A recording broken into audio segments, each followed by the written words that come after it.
আসসালামু আলাইকুম রহমতুল্লাহি ওবারাকাতুহু। আশা করি সবাই ভালো আছেন। আমিও আল্লাহর রহমতে এবং আপনাদের দোয়ায় ভালো আছি। আর তাদরিস অনলাইন মাদ্রাসার প্ল্যাটফর্ম থেকে সবাইকে জানাচ্ছি আন্তরিক মোবারকবাদ। আপনারা যে যেখান থেকে দেখতেছেন, ফেসবুক, ইউটিউব, ওয়েবসাইট, আল্লাহ তাআলা সবাইকে কবুল করুন। আলহামদুলিল্লাহ, আর তাদরিস অনলাইন মাদ্রাসা অনেকগুলো কোর্স আপনাদের সামনে নিয়ে এসেছে। আর আমি মোহাম্মদ কামরুল হাসান আপনাদের খেদমতে হাজির হয়েছি হেদায়েতুন নাহ কিতাব নিয়ে। তো আপনাদের কাছে অনুরোধ থাকবে, যারা এখন আমার এই ভিডিওটি দেখতেছেন, যেহেতু আমাদের এটা প্রথম ভিডিও, এই ভিডিওটি শেষ পর্যন্ত দেখবেন। আর সবথেকে বড় কথা হলো, আমাদের হেদায়েতুন নাহ পুরো কোর্সটা শেষ করে, পুরো রেকর্ড শেষ করে আমি এই ভিডিওটি করতেছি। আলহামদুলিল্লাহ, আমাদের পুরো হেদায়েতুন নাহ ক্লাস শেষ। তো আপনারা যারা আমাদের কোর্সটি করবেন তারা অবশ্যই ভিডিওগুলো পেয়ে যাবেন। তো আত্মাদিস অনলাইন মাদ্রাসা ওনাদেরকে বলা হয়েছে, ওনারা যাতে করে এইখান থেকে 4-5টা ভিডিও আপনাদের জন্য পাবলিক করে রাখে, যাতে করে আপনারা দেখে সিদ্ধান্ত নিতে পারেন এই কোর্সটা আপনার প্রয়োজন কিনা। তো অবশ্যই আপনারা পেয়ে গেছেন, কয়েকটি ভিডিও অবশ্যই পাবলিক করা হয়েছে। তো সেইগুলো আপনারা দেখে নেবেন, দেখার পরে সিদ্ধান্ত নেবেন যে এই কোর্সটা আপনার দরকার কিনা। এখন এই ভিডিওটি যারা দেখতেছেন সবার কাছে আন্তরিকতার সাথে বলতেছি যে এই ভিডিওটা শেষ পর্যন্ত দেখবেন, তাহলে বুঝতে পারবেন যে হেদায়েতুন নাহ কোর্সটা আপনার জন্য কতটুকু প্রয়োজন। তো প্রথমত যেটা বলতেছি যে ইলমুন নাহু, আমরা যারা বাংলা ভাষাভাষী আছি আমরা জানি যে বাংলা ভাষায় কিছু ব্যাকরণ আছে। যারা ইংরেজি সম্পর্কে ভালো জ্ঞান রাখি আমরা জানি ইংরেজিতেও কিছু আপনার ব্যাকরণ রয়েছে। প্রত্যেকটা ভাষার স্বতন্ত্র ব্যাকরণ রয়েছে, তেমনিভাবে আরবি ভাষারও ব্যাকরণ রয়েছে। কোনো ব্যক্তি যদি আরবি ভাষা ভালো করে শিখতে চায়, আরবি কোরআন এবং হাদিস ভালো করে জানতে চায়, তাহলে অবশ্যই তাকে আরবি ব্যাকরণ সম্পর্কে জানতে হবে। যে কোনো ভাষা জানার জন্য দুইটা বিষয় সব থেকে বেশি গুরুত্বপূর্ণ। একটা হলো ইলমুল লুগা, মাআনিল লুগা, অর্থাৎ কোনো শব্দের অর্থ জানা, ভোকাবুলারি যেটাকে বলা হয়। তো আপনি একটা বিষয়, যে কোনো একটা ভাষা শিখতে হলে আপনাকে প্রথমত সে ভাষার যে মূল অর্থ আছে, সেই শব্দের মূল অর্থগুলো আপনাকে বাংলায় জানতে হবে। যেহেতু আমরা বাংলা ভাষাভাষী, আল কালিমা শব্দের অর্থ কী, লফজন শব্দের অর্থ কী, আকালা অর্থ কী, হ্যাঁ, এই বিষয়গুলো আপনাকে জানতে হবে। তো যে কোনো ভাষা জানার আগে তাদের লুগাত, এটা আমাদের বাংলা ভাষা আমাদেরকে জানতে হবে। এরপরে আপনি যদি ইংরেজি ভালো পারেন, আপনি ওই আরবি বিষয়গুলোকে আপনার ইংরেজিতে কমপক্ষে জানতে হবে। তো এই ভাষা যদি কেউ জানা থাকে, এরপরে সে যদি ওই ভাষার ব্যাকরণটা ভালো করে জানে, তাহলে তার জন্য আরবি শেখা একেবারেই সহজ হয়ে যায়। আরবি শিখতে গেলে আরবি ব্যাকরণ লাগবে, ইংরেজি শিখতে গেলে ইংরেজি ব্যাকরণ লাগবে। যেমন আমি আপনাদেরকে বলি যে আরবি শেখার ক্ষেত্রে আমার কি দরকার। দেখেন, আমরা যারা এখন এখানে ভিডিওটি দেখতেছি, আমরা অবশ্যই জানি যে আরবি ব্যাকরণের 3টা বিষয় নিয়ে কথা হয়ে থাকে, এসএম, ফেল, হরফ। আমরা ইনশাল্লাহ আমরা আলোচনা করেছি। আলহামদুলিল্লাহ, আপনারা যারা কোর্সটি করেন তারা পাবেন, প্রত্যেকটা বিষয় নিয়ে আলোচনা হয়েছে।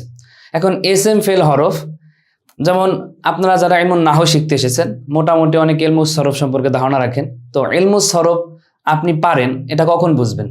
ইলমুস সরফ আপনি পারেন তখন বুঝবেন যখন একটা সিগা, অর্থাৎ একটা ফেল, একটা বার্ব নিয়ে যখন আপনি বুঝতে পারবেন যে এটার ভিতরে এই বিষয়গুলো আমার জানার দরকার। যেমন মনে করেন সূরা ফাতিহা যে না আবুদু আছে, তো আমরা যে না আবুদু নিয়ে কথা বলি, না আবুদু, তো আপনি ইলমুস সরফ পারেন, আপনার ইলমুস সরফ জানা আছে, আপনি কখন বুঝবেন?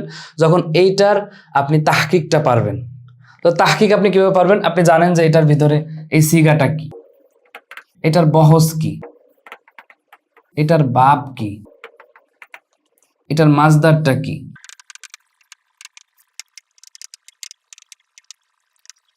আপনি সরফ তখনই পারবেন যখন একটা ফেল, সরফ তো মোটামুটি ফেল নিয়ে কথা বলে এবং ইসমে মুশতাক যেগুলো আছে, ইসমে ফাইল, ইসমে মাফউল, সেগুলো নিয়ে কথা বলে।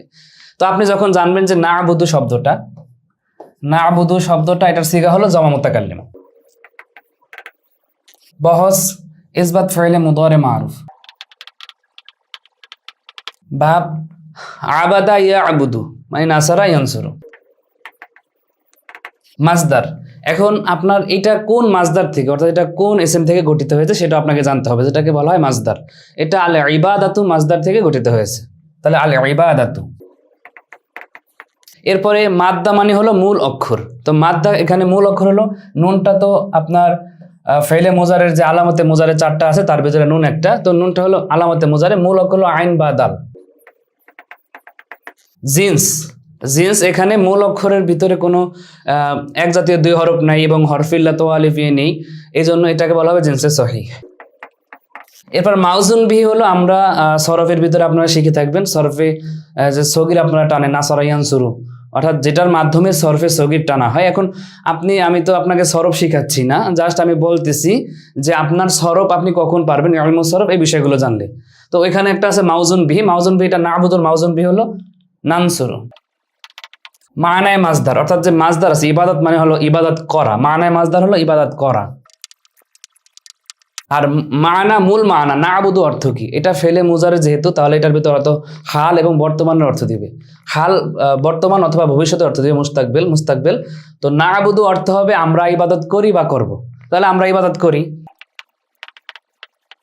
আর যদি শব্দের ভিতরে তালিল হয়, তো তালিল হলে যেমন একটা তালিল হলে আপনার সরফ শেখার জন্য তালিল, যেমন কলা মূলত ছিল কওয়ালা। তো হরকতযুক্ত ওয়াউইয়া জবরের পর হলে ওয়াউইয়া তালিফ হয়ে যায়, কলা কওয়ালা থেকে কলা হয়েছে, বা ইয়া আ থেকে বা আ হয়েছে, তাহলে আপনাকে তালিল জানতে হবে। তো আপনি যে মিজান মুনসাহিব, যেটা আপনারা জানেন মিজান এবং মুনসাহিব আর তালিল, হ্যাঁ ইলমুস সিগা যেগুলো জানেন, তো এই বিষয়গুলো আপনি জানবেন। এই কয়টা বিষয় জানলেন, আপনার সিগা জানতে হবে, বহজ, বাব, মাজদার, মাদ্দা, জিন্স, মানায় মাজদার, মাউজুন বিহি, মানা। হ্যাঁ, তো এই বিষয়গুলো যখন আপনি জানবেন তখন আপনার ইলমুস সরফ ক্লিয়ার। তখন একটা বার্ব আসলে, একটা ফেল আসলে আপনি কিভাবে অনুবাদ করবেন, যেমন নাসার অর্থ সে সাহায্য করলো, কদ নাসারা সে সাহায্য করেছে, কানা নাসারা সে সাহায্য করেছিল, তারপর আপনার কানা ইয়ানসুর সে সাহায্য করতেছিল, লা আল্লাহ নাসারা সম্ভবত সে সাহায্য করে, তারপর লাইতামা নাসারা যদি সে সাহায্য করত। এই যে একটা পরিবর্তন, সেটা আপনি ইলমুস সরফে শিখবেন। আলহামদুলিল্লাহ আমরা ইলমুস সরফ শিখাই। আমাদের সাথে যোগাযোগ করলে আত্মাদিস অনলাইন মাদ্রাসায় ইলমুস সরফের আপনার কোর্স আছে। তো এগুলো যদি আপনারা করেন তাহলে আশা করি ইলমুস সরফ আপনার ক্লিয়ার হয়ে যাবে। এখন আপনি যখন ইলমুস সরফটা পারবেন, তাহলে একটা ফেল আসলে তার অনুবাদটা কিভাবে হবে সেটা আপনার শেখা হবে। আর ইলমুন নাহুতে আপনাকে একটা বাক্য কিভাবে গঠন করতে হয়, যেমন আমি ভাত খাই, আমি ভাত খাই, এটা বাংলায় করার জন্য আমাকে আমি ভাত খাই 3টা শব্দের প্রয়োজন হয়েছে। তো আরবিতে যখন আপনি আনবেন আনা, ভাত রোজ, খাই হলো কি আলাকলু মাজার থেকে খাই, তো আমি ভাত খাই, এটাকে যখন আপনি মানে বাংলা থেকে আরবি করবেন, তো ওইখানে কিছু রুলস আছে, একসাথে যুক্ত করতে হলে কিছু নিয়ম আছে। তো এই নিয়মগুলো কিন্তু আপনাকে কি করতে হবে, ভালো করে শিখতে হবে।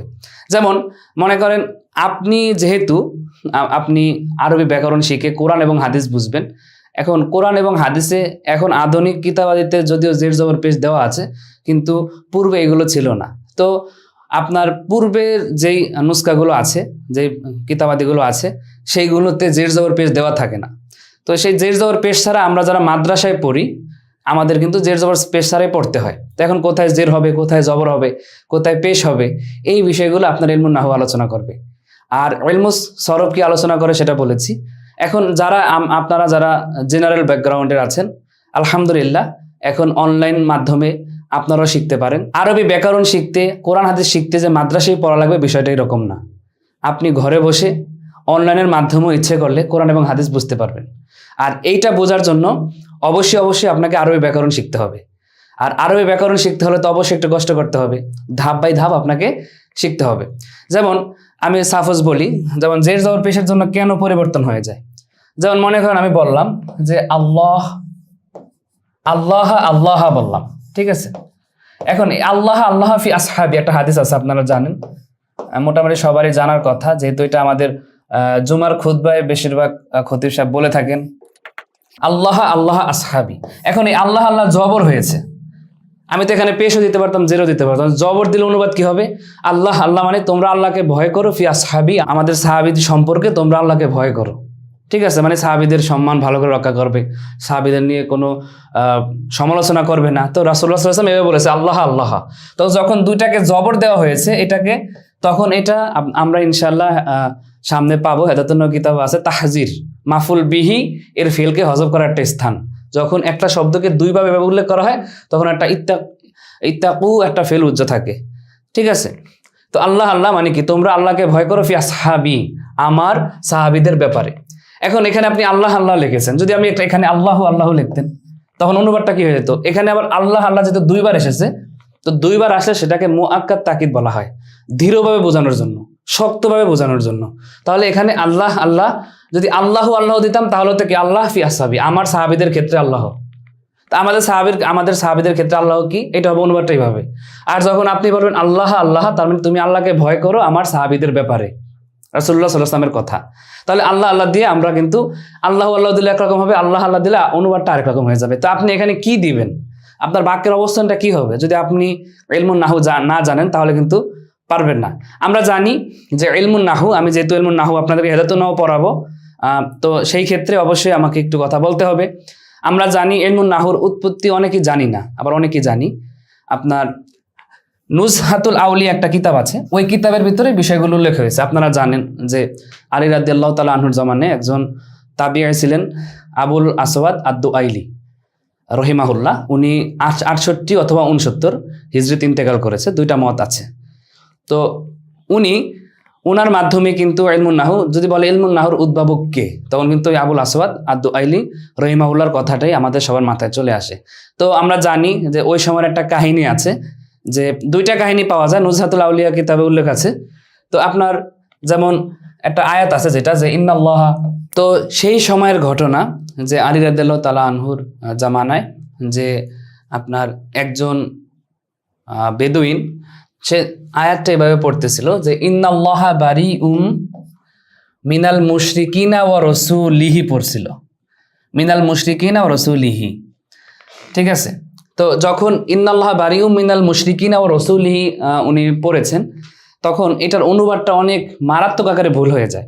যেমন এখানে মিন হরফে জর, আল মুশরিকিনা মাআতুফ আলাইহি, এগুলো আপনারা যারা ইনশাআল্লাহ সামনে শিখবেন, আমাদের আলোচনাগুলো সব হেদায়েতুন নাহুতে আছে। ওয়া রাসূলিহি, এখন এই মুশরিকিনাকে ধরা হবে মাআতুফ আলাইহি, ওনার নিয়ম অনুযায়ী মাআতুফ আলাইহি, আর ওয়া হরফে আতফ, আর রসুলি হলো মাআতুফ। হ্যাঁ, তাহলে অনুবাদটা কি হয়? মাআতুফ আলাইহি, মাআতুফটা একই হুকুমে থাকে, আমাদের আলোচনাগুলো আছে। তাহলে অর্থ হবে নিশ্চয়ই আল্লাহ সুবহানাহু ওয়া তাআলা মুক্ত, ঠিক আছে, নিশ্চয়ই আল্লাহ সুবহানাহু ওয়া তাআলা মুক্ত, মিনাল মুশরিকিন, মুশরিকদের থেকে মুক্ত, অর্থাৎ আল্লাহ তাআলা মুশরিকদের কোনো জিম্মা নেবেন না, তারা জাহান্নামী, ঠিক আছে। মুশরিকদের থেকে আল্লাহ তাআলা মুক্ত, ওয়া রাসূলিহি, এবং তার রাসূল থেকে, নাউযু বিল্লাহি মিন যালিক, নিশ্চয়ই আল্লাহ সুবহানাহু ওয়া তাআলা মুশরিকদের থেকে এবং তার রাসূল থেকে মুক্ত, নাউযু বিল্লাহ, রাসূলুল্লাহ সাল্লাল্লাহু আলাইহি ওয়াসাল্লাম থেকে মুক্ত। তাহলে অনুবাদটা কত বিকৃত হয়েছে, যে আল্লাহ সুবহানাহু ওয়া তাআলা রাসূলুল্লাহ সাল্লাল্লাহু আলাইহি ওয়াসাল্লামের জিম্মা নিতে চাচ্ছেন না, তিনি মুশরিকদের থেকে যেভাবে মুক্ত, রাসূলুল্লাহ সাল্লাল্লাহু আলাইহি ওয়াসাল্লাম থেকে সেভাবে মুক্ত, নাউযু বিল্লাহি মিন যালিক। এই যে একটা আয়াত পড়েছিলেন, তো তখন তো জের জবর দেওয়া ছিল না, আমরা জানি হাজ্জাজ বিন ইউসুফ এসে কোরআনের ভিতরে জের জবর পেশ এগুলো লাগিয়েছেন। তো যখন এইভাবে পড়েছে, তো সেটা আবুল আসওয়াদ আদ-দুআইলি উনি আলী রাদিয়াল্লাহু তাআলা আনহু একে বলল যে এইভাবে পড়তেছে। তখন আলী রাদিয়াল্লাহু তাআলা আনহু বলল তাহলে আমাদের উচিত যে কিছু নিয়ম কানুন তৈরি করা, যে নিয়ম কানুনের মাধ্যমে জানা যাবে যে আসলে জের হবে না জবর হবে। যেহেতু জের জবরের মাধ্যমে অর্থ চেঞ্জ হয়ে যায়, তাহলে এটা আমাদের কেন জের হবে, কেন জবর হবে, কেন পেশ হবে, এগুলো আমাদের জানা দরকার। কারণ জানা না থাকলে কিন্তু আমি উল্টাপাল্টা জের জবর পেশ দিব, অনুবাদ কিন্তু বিকৃত হয়ে যাবে। হ্যাঁ, এখন আপনি বলতে পারেন কোরআনে তো জের জবর দেওয়া আছে, হাদিসে তো জের জবর দেওয়া আছে, কিন্তু এই বিষয়গুলোর যে মানে প্রকৃত অর্থটা কি হবে, মূল অর্থটা কিভাবে হবে, যে আমি যদি জবর দিই তাহলে এই অর্থটা হবে, আমি যদি জেড দিই তাহলে এই অর্থটা হবে, আমি যদি পেশ দিই তাহলে এই অর্থটা হবে। তো এই বিষয়গুলো আমাদের জানা দরকার। তাহলে হাদিস এবং কোরআন নিয়ে যারা অ্যানালাইসিস করতে চাই, আরবি কিতাবাদি ভালো করে যারা পড়তে চাই, তাদের অবশ্যই ইলমুন নাহু জানা লাগবে। তো ইলমুন নাহু জানতে হলে অবশ্যই আমাদেরকে ইলমুন নাহুর বিষয়গুলো ভালোভাবে পারদর্শী হতে হবে। তো এই জন্য কিন্তু আমাদের কোর্সের আয়োজন। হ্যাঁ, দেখেন তারপরে কি হয়েছে নিয়মটা। তো যখন আলী রাদিয়াল্লাহু তাআলা আনহুকে বললেন উনি, তো এটা তারকিবটা কিভাবে হবে, তারকিবটা আমরা এখন না বলি, আপনারা এমনি পারবেন ইনশাআল্লাহ। তারপরে বলে দিই এক নজর, আমি তারকিব না করেও, এখানে মূলত হবে রসুলুহু অথবা রসুলাহু। তো সেটা এখানে মানে এটা আপনার আথু হবে, এই মাতু আলাই হবে এটা আল্লাহ, নিশ্চয়ই আল্লাহ তাআলা এবং তার রসুল, নিশ্চয়ই আল্লাহ সুবহানাহু ওয়া তাআলা এবং তার রসুল মুশরিকদের থেকে মুক্ত, অর্থাৎ আল্লাহ মুশরিকদের জিম্মা নেবেন না, রাসূলুল্লাহ সাল্লাল্লাহু আলাইহি ওয়াসাল্লাম মুশরিকদের জিম্মা নেবেন না। তাহলে এটা হবে লফজে আল্লাহ হবে মাতুফ আলাইহি, আর এই অংশটা হবে মাতুফ। মাতুফ আলাই মাতুফ মিলে ইন্নার এসেম, আর বারিগুন এটা শিবে ফেল, তার ভেতরের জমির ফাইল মিনাল মুশরিকিন মুতাআল্লাক, শিবে ফেল ফাইল মুতাআল্লাক মিলে লফজে আল্লাহ মানে ইন্নার খবর, ইন্না তার এসেম খবর মিলে জুমলাতুন ইসমিয়া। এখানে আবার আমরা এই আমাদের হেদায়তুন নিয়মই আছে যে হরফে মুশাব্বাবুল ফেলের এসএম এর উপরে যদি কোনো কিছুকে আতফ করা হয়, আমরা জানি হরফে মুশাব্বাবুল ফেল তার এসএম কে নসব দেয় আর খবরকে রফা দেয়। তো যদি ওই মানে হরফে মুশাব্বাবুল ফেলের উপরে কোনো কিছুকে আতফ করা হয় তাহলে রফা এবং নসব উভয়টা দিয়ে পড়া যায়। তো এখানে রসুল্লাহ রসুলু উভয়টা দিয়ে পড়া যাবে, যে নিয়মগুলো আমরা সামনে ইনশাল্লাহ শিখবো আস্তে আস্তে। তো এখন এটা বলার পর এখন আলী রাদিয়াল্লাহু তাআলা আনহু তো একটা মানে চিন্তায় পড়ে গেল যে তাহলে কি হবে, তা আমরা কি করতে পারি। তখন আলী রাদিয়াল্লাহু তাআলা আনহু বলতেছে যে আমি তোমাকে কিছু নিয়ম বলে দিচ্ছি। যেমন আলী রাদিয়াল্লাহু তাআলা আনহু এরকম বলেছিল যে আল কালিমাতু সালাসুন, কালিমা 3 প্রকার হবে, ইসমুন ওয়া ফাইলুন ওয়া হরফুন। এভাবে বলতে বলতে বলতে বলতে গিয়ে তারপর বলছে যে কুল্লু ফাইলিন মারফুউন ওয়া কুল্লু মাফউলিন মানসুবুন ওয়া কুল্লু মুদাফিন ইলাইহি মাজরুরুন। ঠিক আছে, তো এই যে নিয়মগুলো বলার পরে আবুল আসওয়াদ আদ-দুআইলিকে বলছে যে উনহু তুমি এরকম নিয়ম প্রণয়ন করো, উনহু তুমি এরকম নিয়ম প্রণয়ন করো। এই যে উনহু অর্থাৎ নিয়ম প্রণয়ন করো, এই যে আপনার বলেছে যে উনহু শব্দটা বলেছে আলী রাদিয়াল্লাহু আনহু, এই যে ওনার মুখ দিয়ে যে নুন হা ওয়াও এর মাধ্যমে যে একটা শব্দ বের হয়েছে, এই জন্য মূলত ওই এই মানে এই শাস্ত্রটাকে এই ফন্টটাকে ইলমুন নাহু বলা হয়, নাহুর ফন্ট যেহেতু। তাহলে আমরা বলতে পারি যে এই নাহুর যে মূল আমাদের যে সূত্রগুলো আছে এগুলো আবুল আসওয়াদ আদ-দুআইলির মাধ্যমেই এসেছে, কিন্তু আলী রাদিয়াল্লাহু আনহু এটা শুরু করে দিয়েছিলেন। এরপরে আরো কিছু আছে, যেমন বলছে ইকসিদিন নাহওয়াহু, তুমি ইচ্ছা করলে এইভাবে আরো নিয়ম কানুন লিখতে পারো, তুমি আরো ইচ্ছা করলে এইভাবে, এই অনেকগুলো শব্দ এরকম মানে আপনার ইতিহাসের কিতাবে পাওয়া যায়। এরপরে আপনার আরেকটা কাহিনী আছে, সেটা আপনাদের অনেকেরই জানা, কাহিনীটাও আমি একটা কিতাবে পড়েছি সরার ভিতরে হেদায়াতুন নাহুর, যে আবুল আসওয়াদ আদ-দুআইলি, আবুল আসওয়াদ আদ-দুআইলি রহিমাহুল্লাহ, উনি একদিন বাসায় যাচ্ছিলেন, তো ওনার মেয়ে, ঠিক আছে, তো ওনার মেয়ে দাঁড়িয়েছিল, মানে মনে করেন পূর্ণিমার রাত, তো বাসায় মানে বাহিরে দাঁড়িয়েছিল। তখন ওনার মেয়ে বলতেছে যে বাবাকে দেখাচ্ছে, মা আহসানা, মা এভাবে বলছিল, মা আহসানু সামাই, বাবাকে বলতেছে মা আহসানু সামাই। এখন স্বাভাবিকভাবে এটার অর্থ হবে যে মা আহসানু সামাই, আকাশের ভিতরে সব থেকে ভালো দেখা যায় কোনটা, মা আহসানু সামাই, আকাশের ভিতরে সব থেকে কোনটা ভালো দেখা যায়। তো আবুল আসওয়াদ আদ-দুআইলি রহিমাহুল্লাহ উনি বলছে নুজুমুহা, বলছে নুজুমুহা অর্থাৎ আসমানের তারকাগুলো সবচেয়ে সুন্দর দেখা যায়। তখন ওনার যে মেয়ে আছে যে বাবা আমি তো আসলে এইটা বোঝাতে চাইনি, আমি বলছি যে পূর্ণিমার রাত আকাশটা কতই না সুন্দর, মানে যে এক্সক্লামেটরি সেন্টেন্স আছে না, বিস্ময়সূচক বাক্য, তো সেটার মাধ্যমে বোঝাতে চেয়েছে যে আকাশটা কতই না সুন্দর, অর্থাৎ ফেলে তাআজ্জুব, আমাদের যেটা আমাদের ইলমুন নাহুর পরিভাষা, এটা নিয়েও বিস্তারিত আলোচনা করা হয়েছে, আপনারা পাবেন। তো মা আহসানু সামাই, তো এখন এটা বললে কিন্তু বাক্যটা হয় নাই, বলতে হবে কি ফেলে তাআজ্জুবের 2টা ওজন আছে, ফেলে তাআজ্জুবের 2টা ওজন আছে, একটা হলো আপনার মা আফআলাহু আর একটা হলো আফইল বিহি। ওইখানে নিয়ম অনেক আছে, আমরা এখন নিয়ম নিয়ে আলোচনা করব না। মা আফআলাহু অর্থাৎ মার পরে একটা আফআলা ওজন একটা ফেল আসবে, তারপরে যা নিয়ে সে আশ্চর্য হবে সেটা নসব প্রদান হবে, মানে বাক্যটা হবে এইভাবে যে আপনার মনে করেন বাক্যটা হবে, উনি তো বলছে মা আহসানু শাইই অর্থাৎ আসমানের, মা আহসানু সামাই আসমানের ভিতরে কোন বিষয়টা সুন্দর, তো বাবা তো উত্তর দিয়েছে তারকারাজি, কিন্তু মেয়ের উদ্দেশ্য ছিল বলবে এইভাবে মা আহসানা সামা, তো মা আহসানা সামা হবে মূল বাক্যটা। তো এটার ভিতরে তারকিব কি হবে আপনারা সামনে ইনশাআল্লাহ শিখবেন। তো মূলত তাহলে হবে যে আসমানটা কতই না সুন্দর, মা আহসানা সামা। তো যখন ওনার মেয়ে এভাবে বলেছে, তো এই মেয়ে বলার পরে উনি চিন্তা করলো যে আসলে নিয়ম কানুনগুলো প্রণয়ন করা দরকার। তো এই কারণে উনি ইলমুন নাহুর যে নিয়ম কানুন আছে সেগুলো অনেক সুন্দরভাবে উনি উদ্ভাবন করেছে। তো এই মতটাও পাওয়া যায়, ঠিক আছে। তো এইভাবেই কিন্তু ইলমুন নাহুর মূল মানে আমাদের সামনে এসেছে। এরপর ইলমুন নাহু নিয়ে আরো অনেক ওলামায়ে কেরাম কাজ করেছেন, বিশেষ করে ইমাম সিবওয়াই রহমতুল্লাহ আলাইহি হায়াত পেয়েছে অনেক কম, কিন্তু অনেক বড় কাজ করে গেছে ইলমুন নাহু, ইলমুস সরফ এগুলোর বিষয়ে। যেমন ওনার একটা কিতাব আছে আল কিতাবু, কিতাবের নাম। সিবাই রহমতুল্লাহ সম্ভবত 148 হিজরিতে জন্ম আর 180 হিজরিতে ইন্তেকাল, মাত্র 32-33 বছর উনি হায়াত পেয়েছেন, কিন্তু আমাদের জন্য অনেক বড় খেদমত করে গেছেন। দেখবেন এই হেদাতুন নাহতে আসবে, কাফিয়া কিতাবে আছে, মানে প্রত্যেকটা নাহর কিতাবে আছে কলা সিবাই রহমতুল্লাহি আলাইহি, হ্যাঁ, কলা আখফাস রহমতুল্লাহ আলাইহি, কলাল ফাররা, কলাল কাসাই, হ্যাঁ, কলাল খলিল, এই তাদের নামগুলো বেশি আসে। তো এনারাই কিন্তু পরবর্তী কাজগুলো ওই যে আবুল আসওয়াদ আদ-দুআইলি যে কাজগুলো করেছে ওগুলোর মাধ্যমেই এভাবে ছড়িয়েছে। তো এইভাবে ওনারা কুফায় গিয়েছে, বসরায় গিয়েছে, হ্যাঁ, ইলমুল হাদিস যেভাবে ছড়িয়েছে, ইলমুল নাহুটা এভাবে ছড়িয়েছে, এর মাধ্যমে আমরা পেয়েছি। তো এখন আমাদের হেদাতুন নাহু কিতাবটা আমরা কিভাবে পেলাম? হেদাতুন নাহুর কিতাবটা নিয়েও আশ্চর্যজনক কথা আছে, ইনশাল্লাহ আমরা সামনে জানবো। হেদাতুন নাহু শব্দের অর্থ কি, হেদাতুন নাহু শব্দের তারকিব কি হবে, হ্যাঁ, যেভাবে আমরা আমাদের ভারতীয় উপমহাদেশের আমাদের ওস্তাদগণ যেভাবে কোনো কিতাব পড়ানোর ক্ষেত্রে কিতাবের নামের তারকিবটা আগে করে, তো এই বিষয়গুলো নিয়ে ইনশাল্লাহ আমাদের কোর্সের ভিতরে আলোচনা আসবে। আর আরেকটা বিষয় আমি এখন আপনাদের বলে রাখতে চাই, যেহেতু আপনি ভিডিওটা দেখতেছেন, আমি আগেও বলেছি ভিডিওটা শেষ পর্যন্ত দেখবেন। তো হেদাতুন নাহু কিতাবে সমষ্টিগতভাবে আপনি কি পাবেন সেই বিষয়টা আমি, অর্থাৎ শিরোনামটা আপনাদেরকে নিয়ে একটু কথা বলতেছি, সূচিপত্রটা নিয়ে। আর আমি আবারও বলতেছি, আমি কোর্সটা এইভাবে আমি ক্লাসগুলো করেছি, যেহেতু ভিডিওগুলো করা হয়ে গেছে, এই জন্য বলতে পারি যে এই ক্লাসটা যারা একেবারে নাহুর একেবারে প্রাথমিক, মনে করেন আপনি মুবতাদা জীবনে প্রথম শুনেছেন, মারেফা জীবনে প্রথম শুনেছেন, অর্থাৎ আপনি আরবি ব্যাকরণ শিখতে চাচ্ছেন আমার এই কোর্সের মাধ্যমে, তাহলে আমি বলবো যে আপনার এই কোর্সটা প্রয়োজন নেই।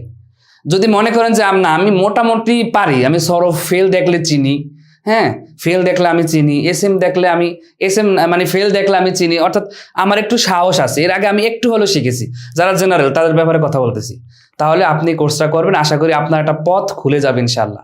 আর যেহেতু এটা একটা আরবি কিতাব, আমাদের সব থেকে বড় সমস্যা থাকে আমরা কিতাবাদি পড়ার ক্ষেত্রে আমরা মনে করেন শুধু নিয়মই পড়ি। তো যেহেতু এটা একটা আরবি কিতাব, আপনি নিয়ম পড়তেছেন, সাথে সাথে এই যে আরবি ইবারতগুলো, আমি রফা কেন দিলাম, নসব কেন দিলাম, জ্বর কেন দিলাম, আমি তো বলে দিব এই কারণে রফা হয়েছে, এর সমষ্টিগতভাবে বিশ্লেষণ অ্যানালাইসিস কি, তারকিবটা কি, সেটাও আমি বলে দিব, তো বলে দিয়েছি। তো এই ক্ষেত্রে কিন্তু বিষয়গুলো আপনারা সুন্দর করে এখান থেকে ধরতে পারবেন। তারপরে একটা বাক্যের অনুবাদ কিভাবে হবে, তো সেইগুলো কিন্তু আপনার এক ঢিলে অনেকগুলো পাখি মারা হয়ে যাবে। এক ঢিলে তো 2 পাখি মারা হয়, কিন্তু এখানে আপনার অনেকগুলো পাখি মারতে পারবেন। অর্থাৎ বাক্যের ভিতরে তারকিবটা কিভাবে হয়েছে, এটার অনুবাদটা কিভাবে হবে, রফা নসব জ্বর আমরা কেন দিই, তো এই বিষয়গুলো আপনারা জানতে পারবেন। তো এইগুলো আবার আপনি গিয়ে কোরআন হাদিসের মাধ্যমে আপনি অ্যানালাইসিস করবেন। আর যারা মাদ্রাসা ব্যাকগ্রাউন্ডের আছি, যারা মনে করেন আপনারা যদি হেদাতুন নাহুর ক্লাসেরই থাকেন, তো আপনাদের জন্য আমি মনে করি এই কোর্সটা অনেক অনেক উপকারী হবে। আর যারা নাহমির ক্লাস থেকে উঠেছেন হেদাতুন নাহুতে, তাদের অনেক গুরুত্বপূর্ণ ভূমিকা পালন করবে। এছাড়া হেদাতুন নাহু এমন একটা কিতাব, যে কিতাবটা আলিয়া বলেন, কমি বলেন, বা আপনার সরকারি বলেন, বেসরকারি বলেন, সব মাদ্রাসায় কিন্তু এটা সিলেবাসভুক্ত। তো এই ক্ষেত্রে আপনার এই কোর্সটা খুব খুব খুব প্রয়োজন।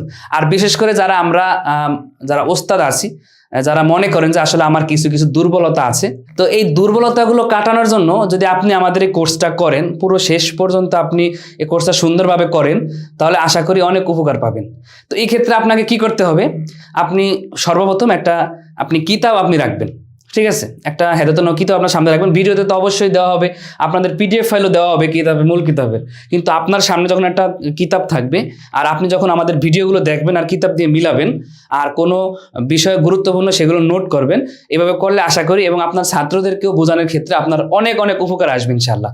তো এই জন্য আপনারা কোর্সগুলো করবেন।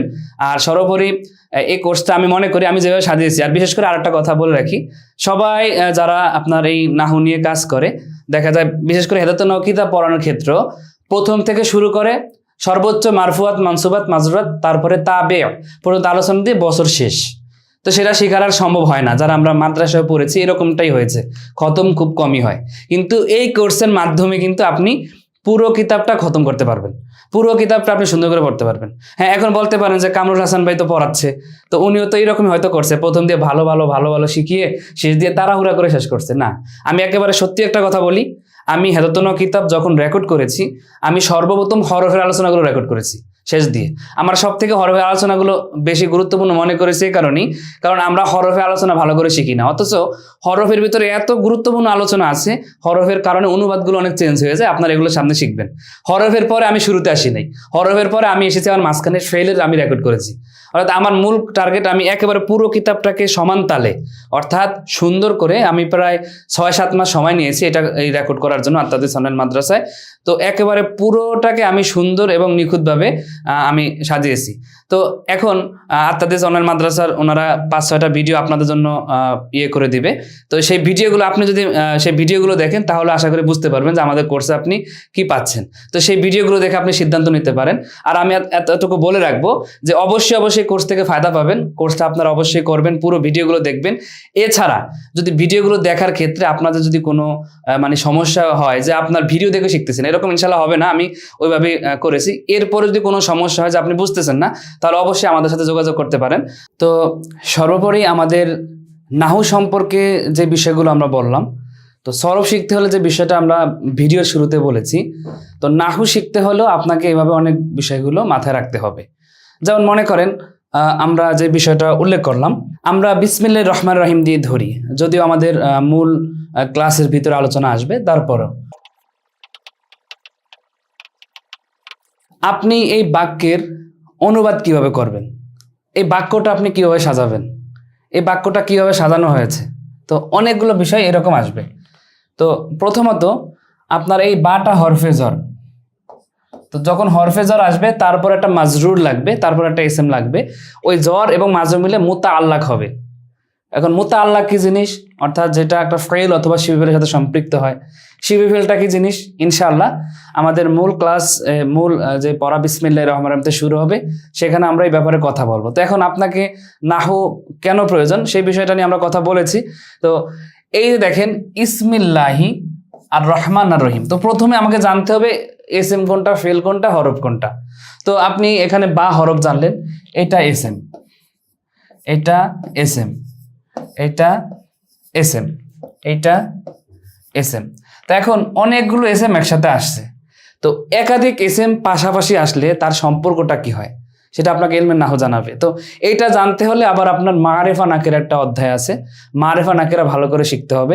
আলহামদুলিল্লাহ আমরা ইনশাল্লাহ ভালো করে চেষ্টা করেছি, ইনশাল্লাহ আরও সামনে চেষ্টা করব যে সুন্দর করে আরও গুছিয়ে দেওয়ার জন্য।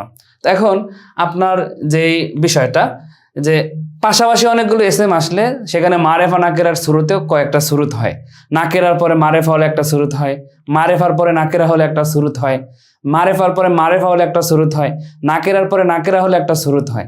তার অনুবাদের ক্ষেত্রেও অনেকগুলো ডিফারেন্স দেখা যায়। যেমন আমি দেখাই আপনাকে, মনে করেন আমরা লিখলাম বাংলায়, আমরা আরবিতে আগে বলি, যেমন এই শব্দটা হলো মারেফা, ঠিক আছে, আর রজুলু আল আলেমু, এই শব্দটা হলো উভয়টা হলো মারেফা। তো মারেফার পরে মারেফা হলে মাউসুফ সিফাতের তারকিব হয়, তো সেই হিসাবে এটা হবে মাউসুফ আর এটা হবে সিফাত। তো মাউসুফ এবং সিফাতের ভিতরে সিফাতের অনুবাদটা আগে হয়, তো এই বিষয়গুলো কিন্তু আপনি নাহুতে শিখবেন। তো সিফাতের অনুবাদ যেহেতু আগে হয়, আল আলেমু এটার অনুবাদটা আগে হবে, তাহলে হবে কি জ্ঞানী। আর রজুল অর্থ লোকটি। তো আপনারা আমাদের পড়ার ভিতরে পাবেন যে বাংলায় মারেফা চিনার আলামত 10টা, টি, খানা, জন, রা, গণ, সকল মণ্ডলীগুলো দয়, কোনো কিছু যুক্ত না হওয়া, এই আলোচনাগুলো আপনারা সামনে শিখতে পারবেন। তো জ্ঞানী লোকটি, হুবহু এই বাক্যটা যদি একটু পরিবর্তন হয়, যেমন আমি বললাম মনে করেন আর রজুলু আলিমুন, তখন আর রজুলুটা মারেফা হবে আর আলিমুনটা হবে নাকেরা। তো মারেফা এরপরে যখন নাকেরা হয় তখন মুবতাদা খবরের তারকিব হয়, তো সেই হিসাবে আর রজুলুটা হয়ে যাবে মুবতাদা আর এটা হয়ে যাবে খবর। মুবতাদা খবর মিলে বাক্য হবে, পূর্ণ বাক্য। মাহুস সিফাত মিলে বাক্যের অংশ হবে, মুরাক্কাবে এজাফি হবে, তাওসিফি হবে, এটা হবে মুবতাদা খবর। তো এখন দেখেন বাক্য কিন্তু রজুল আলেম দিয়ে, রজুল আলেম দিয়ে, কিন্তু অনুবাদটা কিভাবে চেঞ্জ হয়ে যাবে, যেহেতু এটা মুবতাদা খবর, মুবতাদার ভিতরে অনুবাদ মুবতাদার আগে হয়, তো সেই হিসাবে আমাকে এখানে লিখতে হবে মুবতাদার অনুবাদটা আগে লিখতে হবে, লোকটি জ্ঞানী। তাহলে দেখেন একই বাক্য, জ্ঞানী লোকটি, লোকটি জ্ঞানী। তো এই যে আমার কোরআনে যখন আসবে যেমন ইসমিল্লাহির রহমানির রহিম, তো সেইখানে আমরা অনুবাদ কোনটার আগে করব কোনটার পরে করব, তো সেই নিয়মটা আমি বলতেছি এখানে। তো একই বাক্য কিন্তু অনুবাদটা অন্য ভিন্ন ভিন্ন হয়ে গেছে, তো এটার জন্য আপনাকে মারেফা নাকেরা শিখতে হবে, মাউসুফ সিফাত শিখতে হবে, মুবতাদা খবর শিখতে হবে, এইভাবে। তো এরপরে মনে করেন আপনি যখন বাংলা দিয়ে শিখবেন একটা বিষয়, ধরেন বাংলা দিয়ে আমরা শিখবো, তো বাংলায় আছে একজন ভদ্রলোক, আর আরেকটা বাক্য আছে লোকটি ভদ্র। একজন ভদ্রলোক আর লোকটি ভদ্র, এখানে কথা হচ্ছে কিন্তু লোককে নিয়ে, ঠিক আছে। এখন বাংলা থেকে যখন আপনি আরবি করবেন তখন দেখতে হবে ওই যে শব্দটা আছে তার দোষ গুণ এই বিষয়টা কি তার পূর্বে আসলো নাকি পরে আসলো। যদি দোষ গুণ সংখ্যা পদ্ধতি এইরকম কোনো বিষয়গুলো ওই ব্যক্তির নামের পূর্বে চলে আসে, যেমন একজন ভদ্রলোক, ব্যক্তির পূর্বে তার গুণটা চলে আসছে, তখন সেই বাক্যটাকে ধরা হয় মাউসুফ সিফাত, অর্থাৎ সেই অংশটাকে ধরা হয় মাউসুফ সিফাত। আর যখন এই দোষ গুণ সংখ্যা এগুলো পরে চলে আসবে তখন সেটা হবে মুক্তাদা খবর। যেমন এখানে আসছে লোকটি ভদ্র, তাহলে এই গুণটা কিন্তু পরে আসছে, এই গুণটা পরে আসছে, আর এখানে গুণটা কিন্তু আগে আসছে। তাহলে এইরকম বাক্য হলে মাউসুফ সিফাত হয়। আর আরবিতে মাউসুফ হলো নাকিরা নাকিরা মাউসুফ সিফাত, মারেফা মারেফা মাউসুফ সিফাত। এখন এই বাক্যটাকে কি আমি নাকিরা নাকিরা দিয়ে লিখবো নাকি মারেফা মারেফা দিয়ে লিখবো? তো সেই ক্ষেত্রে আপনার একজন ভদ্রলোক, তাহলে আমাকে লিখতে হবে, যেহেতু একজন আছে, তো আমরা চেষ্টা করেছি আমাদের মারেফা নাকিরা আলোচনাগুলোতে এভাবে উল্লেখ করার জন্য যে টি খানা জন রা গণ সকল মণ্ডলী গুলোদয়, কোনো কিছু যুক্ত না হলে সেটা হলো আপনার মারেফার নিয়ম। আর এছাড়া একজন দুজন একটি দুইটি 50টি 70টি এইরকম কোনো কিছু যুক্ত হলে সেটা নাকেরা হয়ে যায়। তাহলে এই অংশটা হলো নাকেরা। হ্যাঁ, তো এখন এই অংশটা নাকেরা, তাহলে এই উভয়টা মাউসুফ সিফাত আমাকে নাকেরা দিয়ে লিখতে হবে। তাহলে রুলস হলো মারেফা মারেফা মাউসুফ সিফাত, নাকেরা নাকেরা মাউসুফ সিফাত। আর আরবিতে মাউসুফ আগে আসে, যেহেতু এখানে লোক মাউসুফ, তাহলে আরবিতে এটা আরবি হবে রজুলুন, রজুলুন। আর ভদ্র আরবি হবে শারিফুন, যেহেতু নাকেরা হো নাকেরা, আমি মারেফা লিখতে পারবো না, লিখতে হবে শারিফুন, রজুলুন শারিফুন। আবার আসেন এই বাক্যে, এটার ভিতরে যেহেতু বাংলায় দোষ গুণ এটা পরে চলে আসছে, আর যার দোষ গুণ বর্ণনা করা হয় সে পূর্বে আসছে, তো এই জন্য প্রথম অংশটা হবে মুক্তাদা, আর পরে যেটা আছে সেটা হবে খবর। তো মুক্তাদা খবরের রুলস কি? মারেফার পর নাকেরা হলে মুক্তাদা খবর হয়, মারেফার পরে নাকেরা হলে মুক্তাদা খবর হয়। এই জন্য আমি এই অংশটা হবে মুক্তাদা আর এই অংশটা হবে খবর।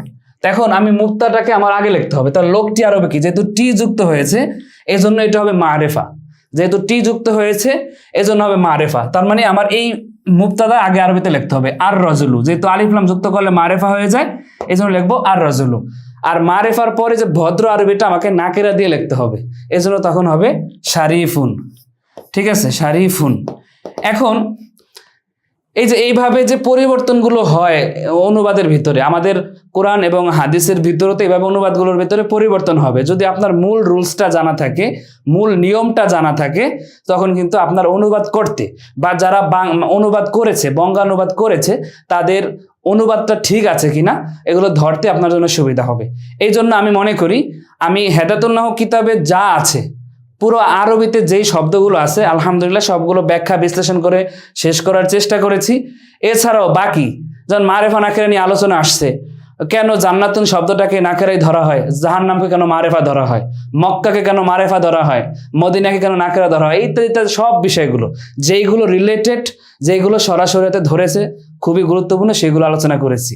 এই জন্য দেখা যাবে যারা আপনারা এখানে প্রাথমিক স্তরের স্টুডেন্ট আছেন, প্রাথমিক স্তরের শিক্ষার্থী আছেন, বা যারা প্রাথমিক স্তরে শিখতে চান, তাদের জন্য এই কোর্সটা অনেক গুরুত্বপূর্ণ হবে। আর এছাড়া আপনার প্রাথমিক স্তর ছাড়াও যারা মধ্যম স্তরে আছেন তার হতাশ হওয়ার কোনো কারণ নেই, যারা উচ্চ স্তরেও আছেন শিখতে চান তাদের হতাশ হওয়ার কারণ নেই, কারণ আমি আমার এই কোর্সটা একটা জামে মানে, অর্থাৎ আমি চেষ্টা করেছি, আমি এর আগেও বলেছি 6-7 মাস সময় নিয়ে আমি এই কোর্সটা আপনার কমপ্লিট করেছি। তো আমি বিসমিল্লাহির রহমানির রহিমটা বলবো বলেছি, কিন্তু এটা আমাদের সামনে যেহেতু আলোচনা আসতেছে সেখানে আমি ইনশাল্লাহ ওটা সুন্দর করে বলে দিব। তো ওইভাবে ইসমিল্লাহির রহমানির রহিম কি অনুবাদ হয়, কেন অনুবাদ হয়েছে, তো সেখানে বলবো। তো আপনাদের কাছে আমার অনুরোধ থাকবে যাদের পক্ষে সম্ভব এই কোর্সটা আপনারা করবেন, কারণ ইনশাআল্লাহ আমি আপনাদেরকে মানে আজম বিল জজম বলতে পারি, কেউ নিরাশ হবেন না আর কেউ ফায়দা থেকে খালি হবেন না। তো এই জন্য কোর্সটা আপনারা করবেন ইনশাআল্লাহ, এটা আমি আপনাদের কাছে আশা রাখি। আমি আমার যোগাযোগের নাম্বারটা আপনাদেরকে দিয়ে দিচ্ছি, মনে করেন আমাকে কল দিবেন না, হোয়াটসঅ্যাপে মেসেজ করবেন যে এই অবস্থায় বুঝতেছি না। আর আপনি যদি আমার কোর্সটা করেন তাও যদি হোয়াটসঅ্যাপে বলে দেন যে ওস্তাদ আপনার কোর্সটা করতেছি, তাও আমি খুশি হব। আমার নাম্বারটা আমি দিয়ে দিচ্ছি।